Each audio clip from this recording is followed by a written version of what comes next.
Bonjour à tous, alors aujourd'hui je vais vous faire un comparatif entre le Konga Popstar 29600 et le Tineco Floor One S3, puisque je commence à avoir des messages qui me demandent lequel est le mieux, lequel nettoie le mieux.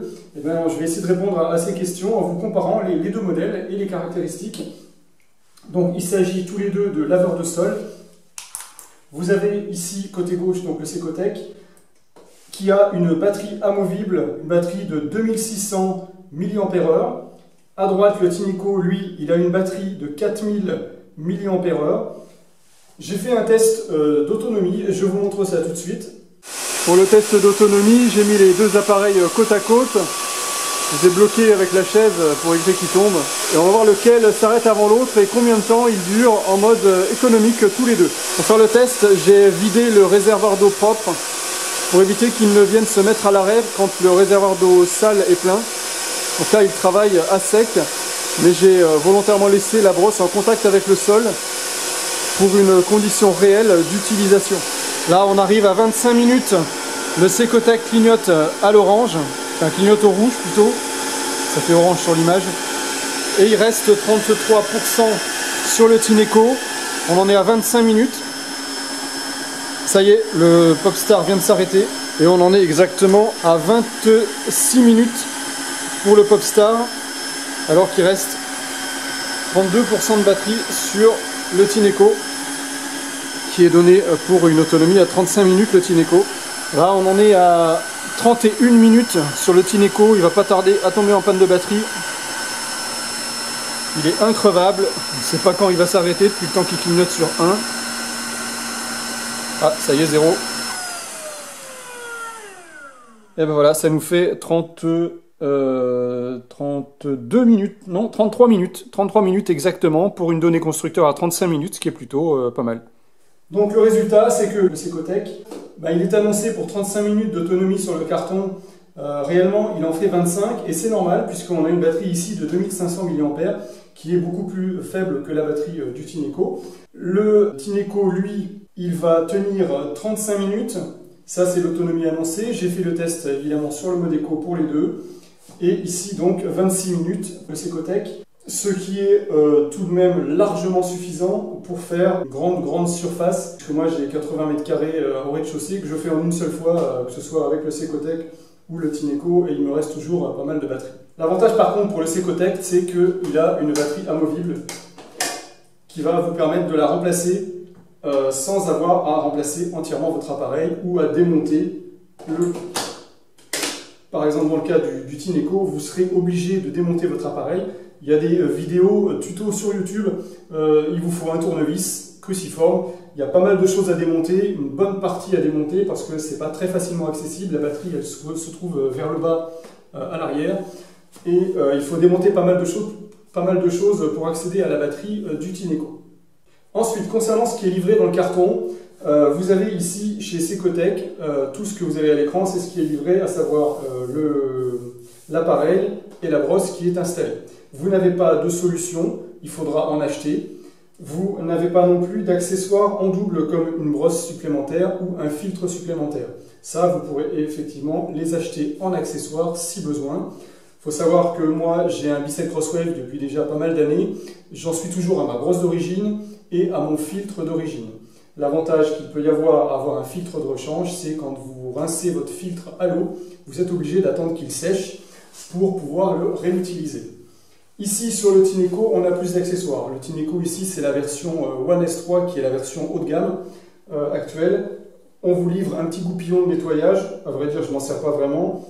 Je rince et ça suffit. On vous livre une deuxième brosse identique à la première. Ça permet d'avoir une brosse toujours à disposition pendant que l'autre sèche. Vous avez un flacon de solution de démarrage et vous avez également, sur le côté là-bas, un petit filtre de rechange qui vient se positionner en haut du réservoir. Pour ce qui est du réservoir d'eau sale, chez Tineco, on a une petite passoire ici qui permet de séparer les éléments solides des éléments liquides. Personnellement, moi j'aspire toujours avec mes robots aspirateurs, j'aspire le sol toujours avant de passer le laveur, ce qui fait que pour moi cette passoire est inutile, voire même elle me gêne. Donc la plupart du temps je l'enlève pour rincer le réservoir.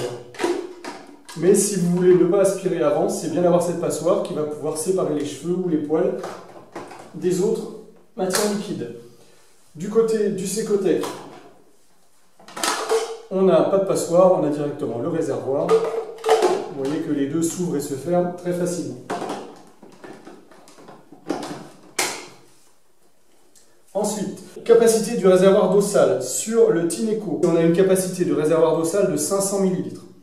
Alors il faut savoir que c'est une capacité théorique que j'ai mesurée par rapport au trait indiqué sur le réservoir. Et bien souvent, ça se met en sécurité avant d'arriver au trait, parce que quand on bouge l'appareil, l'eau monte, enfin l'eau bouge et vient pousser le flotteur, et le flotteur vient se coller. Donc c'est tout à fait relatif. Donc j'ai mesuré sur le trait 500 ml pour le Tineco et 350 pour le Secotec. Toujours pareil, ça dépend de la façon dont vous l'utilisez et dont vous le secouez.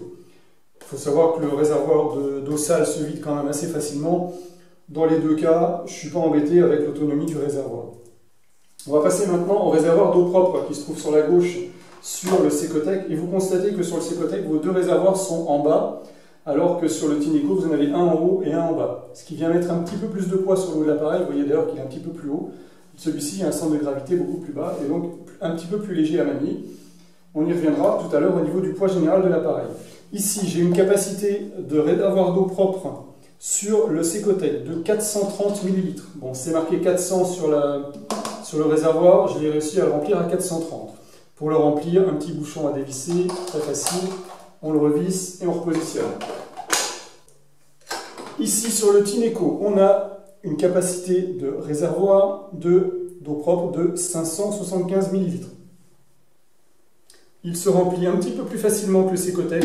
On lève un clapet, on verse de l'eau, on referme le clapet. Donc un petit peu plus de capacité globale en eau sur le Tineco, un petit peu moins sur le Secotec. Ça joue également sur le poids puisque le Secotec pèse seulement 4 kg, réservoir vide, et le Tineco pèse 4,4 kg, également réservoir vide. Donc une fois les réservoirs pleins, vous aurez encore plus d'écart de poids entre les deux appareils. Côté ergonomie et affichage, ici sur le Tineco, alors ça c'est pour les geeks, vous avez l'affichage digital avec pas mal d'informations, des lumières, etc. C'est très très visuel et vous avez également une synthèse vocale et une application smartphone. Donc celui-ci vraiment haut de gamme, il n'y a pas l'application smartphone sur le modèle inférieur chez Tineco. Donc ça, c'est un modèle vraiment pour les geeks.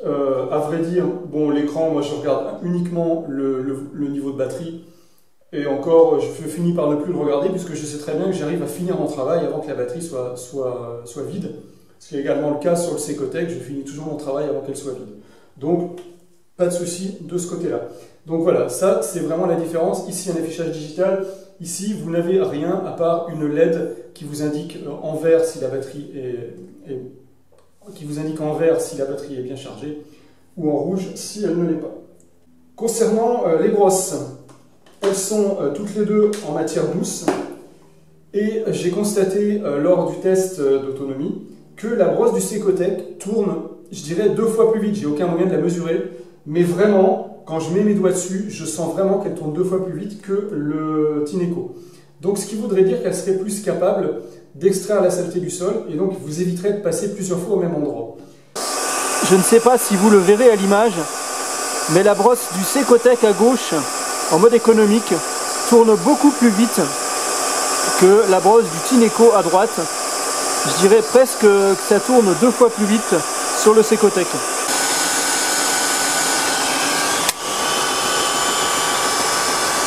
En pratique, sur un sol normalement sale et où j'ai parfois quelques traces noires, je n'ai pas constaté vraiment de différence entre les deux appareils qui pour moi donnent un résultat de nettoyage tout à fait équivalent l'un comme l'autre. Pour gérer l'apport d'eau au sol, le Tineco lui gère ça de façon automatique. Vous n'avez rien à faire, le Tineco envoie de l'eau et la récupère automatiquement en l'aspirant. Sur le Secotec, vous avez une gâchette au niveau de la poignée en dessous, comme une gâchette de pistolet, et c'est vous qui décidez quand est-ce que vous allez envoyer de l'eau ou pas.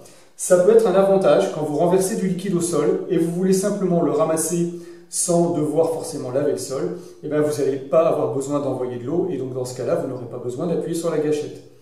On peut, sur le Tineco, utiliser comme astuce le fait d'enlever le réservoir d'eau propre et d'aller faire son ramassage d'eau au sol directement et donc on n'enverra pas d'eau dans la brosse.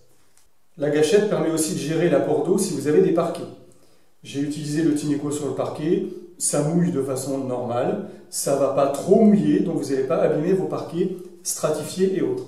Sur le Secotec, vous pouvez gérer ça avec plus de précision puisque vous avez un accès total, une liberté d'envoi d'eau ou pas. Tous les deux ont une fonction d'auto-nettoyage qui vous permet en fin d'utilisation de lancer l'auto-nettoyage et il va se nettoyer entièrement automatiquement.